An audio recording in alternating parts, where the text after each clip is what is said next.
Badan Pengawas Obat dan Makanan (BPOM) mengupayakan penambahan sanksi pidana maupun denda bagi pelanggaran obat dan makanan ilegal karena peraturan yang ada belum cukup menimbulkan efek jera.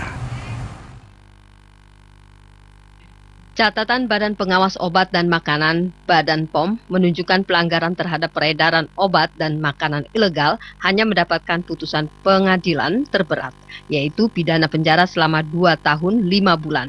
Sedangkan putusan terendah pada tahun 2013, pidana denda 500.000 subsidi 7 hari kurungan penjara. Hukuman yang telah dijatuhkan tersebut dinilai cukup ringan sehingga banyak pelaku pelanggaran kasus obat dan makanan ilegal tidak kapok dan mengulang aksinya.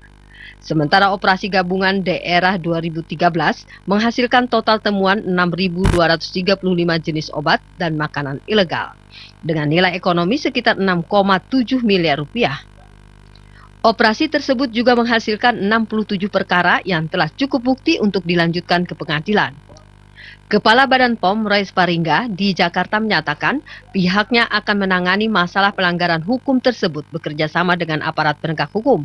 Roy minta masyarakat tidak mengkonsumsi obat tradisional yang mengandung bahan-bahan kimia dan melaporkan ke Badan POM jika menemukan peredaran obat tradisional ilegal. Kami menetapkan kriteria apa yang kita fokuskan pengawasan. Pertama, penyalahgunaan bahan berbahaya. Kedua, bahan tambahan pangan yang melebihi yang diizinkan. Ada juga ketiga adalah kontaminan logam berat.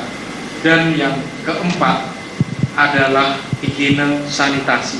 Jadi kami lihat kualitas mikrobiologis. Potensi obat herbal tersebut harus diangkat karena tidak hanya menyembuhkan tetapi dipakai untuk mencegah jika digunakan dalam koridor yang benar.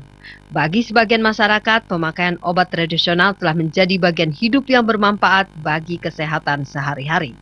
Produk obat tradisional dalam negeri menunjukkan tren peningkatan dari sisi kapasitas produksi, penjualan, variasi produk, perolehan devisa, dan tenaga kerja.